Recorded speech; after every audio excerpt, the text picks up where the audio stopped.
It's really nice to be here today and talk about my doctoral research, and I might get a little wistful here and there because I just moved to Pennsylvania away from Tamarisk, and with all this weather I thought I would never miss the hot deserts, especially the days in field work that I spent crawling around out there. So today I'm going to tell you a story about my doctoral research, and if you like the story, you can purchase the book outside, and I highly recommend chapter 14. So as human populations increase worldwide, anthropogenic disturbances are becoming much more common. And often a counterpart with those disturbances is invasion. And invasion is causing the homogenization of plants worldwide, and plants such as kudzu, for example, have catastrophic impacts on the environment. And consequences of our actions that we are not even aware of yet may come out in climate change. An example of an ecosystem that is difficult to manage is the southwestern desert river ecosystem. It is a stark contrast to the surrounding landscape. It's both economically and ecologically valuable. It is a source of water that is not only important for wildlife, but also important for human infrastructure. And from a biological standpoint, there's more productivity in that area. There's higher species diversity. So native gallery forests are regulated. Their community composition is structured by regular flooding. We call this the flood pulse regime. So this image will show you abundance or biomass. And over time, as flooding occurs seasonally, it will make room, it'll reduce that abundance or biomass of those native species, make room for establishment of new individuals. And over time, this creates an environment that maximizes species diversity. So these systems are adapted to this cyclical disturbance regime. Now, human activities have drastically modified this historical flooding regime, and through especially damming and other river regulation, what's happened is that these seasonal flows are no longer predictable. So this has caused massive changes in ecosystem structure and function. In particular, this altered flooding is causing the decline of native species. And one in particular, cottonwood, we're seeing massive die-offs throughout the southwestern states. And with this change in hydrology, what we're seeing is the establishment of tamarisk. So tamarisk has come into the picture here. And so with tamarisk invasion, what we're seeing is the displacement of natives. All right, so we're seeing the displacement of natives, and they're being displaced by tamarisk. And we're all familiar with the impacts of tamarisk because we're here at the conference, right? So the one I'm going to focus on today is the increased wildfire risk. So riparian wildfire has appeared to increase over time as tamarisk is invaded. And Dave Bush in 1995 was the first to provide some empirical data showing that there is an increase, a general increase in fire area as well as fire number over time. But this is really difficult to quantify because, first of all, native riparian zones are relatively fire resistant. There's high humidity there. Fires will come up and they'll burn, and historically it was a barrier to that wildfire movement. But now what we're seeing is that tamarisk is allowing the movement of those wildfires across this once historical barrier, and there's a lot of limited data on these patterns and mechanisms behind the fires because often you have to go and study those fires after the fact because riparian fires have been relatively rare and people don't pay attention to them. So it's possible that fire is a novel disturbance for these ecosystems, one that they have not had to deal with previously. So for the remainder of the talk, I'll be using this diagram to indicate community composition as dominated by natives or by tamarisk. So with hydraulic modification, again, what we're seeing as tamarisk invades, we're seeing the decline of native species, and we're seeing the introduction of fire. So the question is exactly what is causing that? So my first question that I asked in my doctoral research is Tamarisk creating a fire cycle that is going to be further promoting itself at the expense of natives.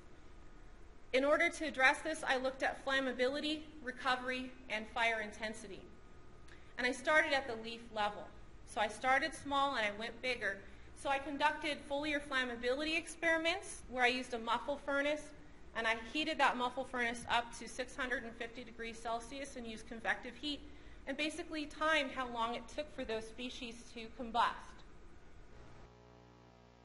And what I found, if you look at the y-axis, time in seconds, and the species, we've got cottonwood, willow, and tamarisk. Tamarisk ignited more quickly than the native species. So this indicates that it is more flammable than the native species. But I wondered, how does this translate to the landscape level? So I conducted a GIS study with the assistance of many, many different individuals, including people at the Tamarisk Coalition. I actually had to not only get access to fire databases, but I had individuals, private landowners, contacting me and saying there was a fire on my river in native vegetation about 5 years ago. And I would visit all these, and then I used GIS data that was already available to look at tamarisk occurrence. So all of these dots here are gauge stations throughout the southwestern states. And these are from Greg Obel's data. And what I saw was I looked at the relationship between fire occurrence and tamarisk occurrence. And what I saw was the difference between fires that stopped at the riparian edge. So I looked at not only did a fire occur, did it stop, or did it spread through the riparian zone? So I called those conduit fires that spread. So what I saw, first of all, was a relationship between tamarisk presence and fire occurrence. So in black, where tamarisk was present, more fires occurred. But as far as fire spreading across that riparian zone, what I found was tamarisk, where it's absent, this is the percent fire stopping at the riparian corridor. So I had to look at the percent fire stopping because it's kind of difficult to look at satellite imagery after the fact to try to piece things together. And what I saw effectively was that when tamarisk was absent, more fires stopped at that riparian corridor than when tamarisk was present. Okay, so when tamarisk was present, we had fewer fires stopping. Those fires were spreading throughout that riparian corridor. So fires are more likely to occur and spread when tamarisk is present. So how does that affect the recovery of the native species? In order to look at this, I used the information that I collected from all the land managers and the various agencies to conduct a field survey. So I went to 30 sites across the United States representing a gradient from tamarisk to native dominance, and I collected data. So the measurements that I took, first of all, involved how much tamarisk was there, how many natives were there, to get this idea of tamarisk versus native dominated. And I looked at time-lag fuel classes, which is something that fire managers use to indicate flammability. The smaller the diameter, the more likely it will burn. The larger the diameter, the less likely it will burn, or the longer it takes for that substance to ignite. So here we have examples of a couple of different sites where I studied fires. And this is a visual summary of what I found. So this image shows in the overstory cottonwoods, and all of these cottonwoods were dead. In the understory, there were willows at one time, but they were completely consumed, and all of this red material coming up, this is all tamarisk resprouting. So if we look at it from the standpoint of fuel consumption, this is the percent fuel remaining at low, medium, and high tamarisk densities.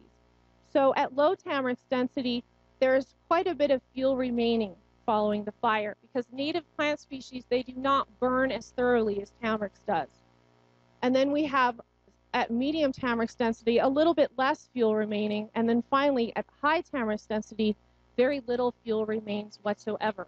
And there appears to be some threshold at about 50% where it suddenly drops off. But what does this mean for the native species that live here? So this graph, what it's showing is the probability of mortality, the probability of death, as the percent tamarisk cover increases. And this was generated using logistic regression. And what logistic regression does is, instead of having a gradient or a continuous variable, I had live versus dead. So it's like flipping a coin. And at each of these Tamarisk cover, the number of individuals that are live versus the number of individuals that are dead, this bends the line down. So here what this means is that more individuals were living here than were dead. And here, more individuals were dead than were living. Okay? So that's one way to look at it. And what we see is that as Tamarisk cover increases, cottonwood and willow mortality increases. And that cottonwood mortality increases to a greater degree. But if you look at the effect of Tamarisk density on itself, you do see a slight increase in mortality as the density increases, but it's a lot less density dependent. So if we look at this in terms of a fire cycle, once fire occurs, with each successive fire, you get fewer and fewer natives recovering. And over time, as those natives become replaced by Tamarisk, you end up with a monoculture, and that monoculture burns at a frequency of 5 to 10 years. So the question is, what is exactly driving this? What's the mechanism behind this? And fire intensity has been a positive feedback in other invaded ecosystems. So could it be operating the same way here? In order to address this, I conducted prescribed burn experiments at 2 sites with different vegetation structures, one in northern Nevada and one in southern Nevada. So the first site in 2006 was in the Humboldt River floodplain, and these trees were only about 20 years old. And then the second site was in 2008 at Valley of Fire Wash, where the trees were much older, at least 50 years or more. And I burned during the summer. So I sampled fuel load to get an indication of how much biomass there was per unit area using destructive sampling. And then I measured fire behavior in terms of rate of spread, how quickly the fire was moving, and how long the flames were, so flame lengths. So what I found, if we look at this graph, it shows flame lengths in meters that I'm using as a proxy for fire line intensity. And what we see is that the Lovelock site, or the Humboldt site, had a biomass of only 14,500 per hectare, whereas the Valley of Fire had 212,000 kilograms per hectare. And these are the flame lengths here. Okay, so notice how biomass and flame lengths are directly related to one another. So to answer my question, is Tamarisk creating a fire cycle that is promoting itself at the expense of natives? We can answer yes, because Tamarisk is more flammable than natives. Native survival decreases as Tamarisk density increases, and Tamarisk fire intensity is biomass dependent. So the more Tamarisk there is, the hotter those fires are going to be, and the more catastrophic the effect is for the native species. So if we look at the Tamarisk fire cycle, what's going on is that lower intensity fires over time are being replaced by higher intensity fires as Tamarisk starts to take over. So fire intensity is the positive feedback here. So the more Tamarisk, the more biomass, the hotter the fires, the more Tamarisk. So the second question I asked for my dissertation was, can the Tamarisk trajectory be altered to allow the coexistence of natives? Can we push this trajectory back? So in order to address this, I looked at the physical and physiological effects of biological control. Using our best friend, Diarrhabda perennialata.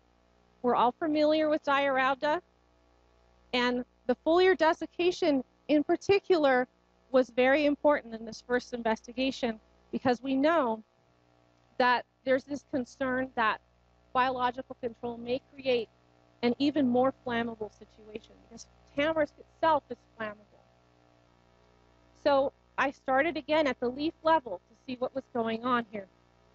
So I did the same muffle furnace experiments, and I looked at not only desiccated Tamarisk, but I looked at desiccated cottonwood and willow as well, because we're starting to see cottonwoods and willows dying off.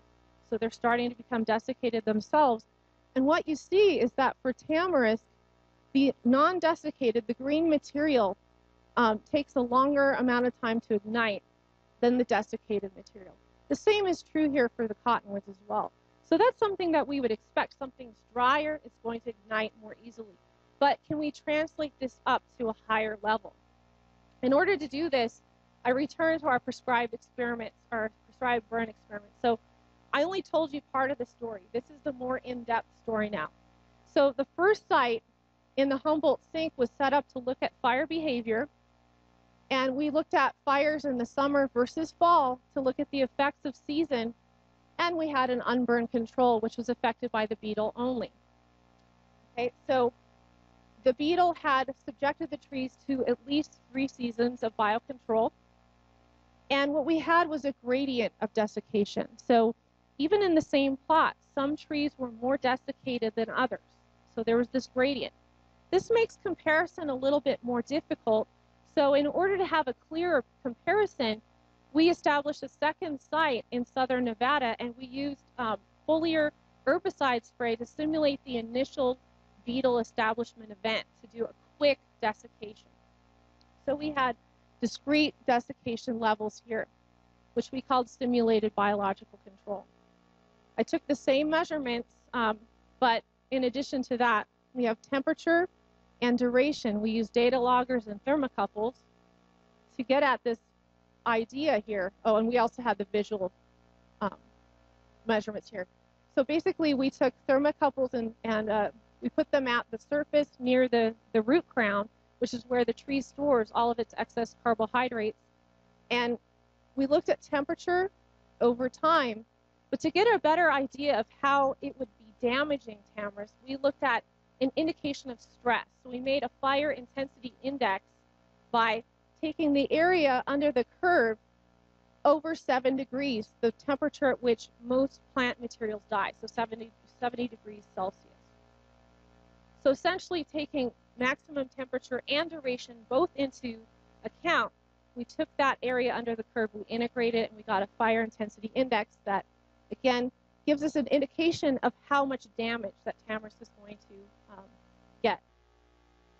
And we found that foliar desiccation and weather conditions influence fire intensity at the tree level. So we're looking at summer versus fall in the Humboldt herbivory experiment, and this is the natural log of our fire intensity index. And here we have our Valley of Fire, the second site, and we see herbicide versus no herbicide. So the herbicide is our simulated herbivory impact. So we see that in both cases, the high herbivory impact or the desiccated materials, they were more flammable. They had a higher fire intensity. But notice that there's high fire intensity regardless of what you're looking at. Tamarisk is a flammable plant. So Tamarisk herbivory may actually alter the system's response to biological control. So you add the beetle, and we can ask the question, can the system return to this point where fires occur occasionally, and what we get is periodic fires that allow the coexistence of natives. In order to do this, in the same study site up in Humboldt, I measured root crown carbohydrates. And so as beetles repeatedly defoliate plants, what happens is they can no longer store carbohydrates in their roots, and as they replace their leaves, they start to draw upon those carbohydrate resources. And Jeremy Hudgens, working in the same area, saw that before and after the beetle came in, we have a dramatic decrease in starch.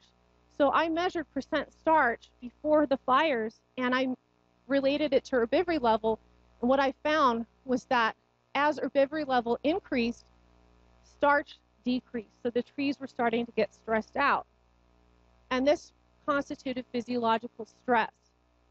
And if we look at the pre-beetle conditions, we can see that extrapolating back, we get about 13%.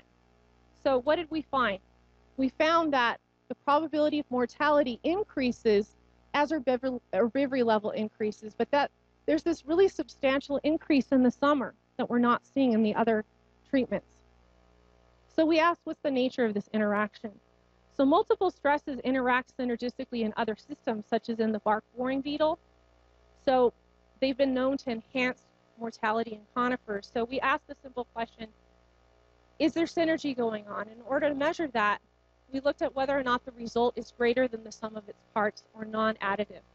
So what we did was we used a multiplicative risk model based on the additive theory of probability, where the probability of two events, A and B together, is equal to their individual probabilities and subtracting their interaction. So if they're additive, then the following is true. The mortality of beetle and fire together is due to the probability of mortality due to control only, which is the beetle treatment.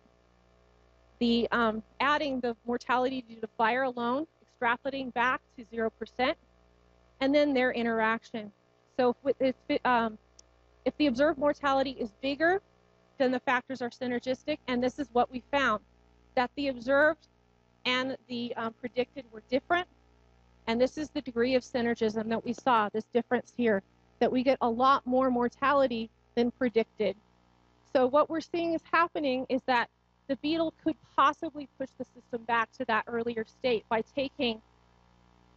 increasing that mortality, reducing the biomass, taking those higher intensity fires and making them lower intensity and less frequent.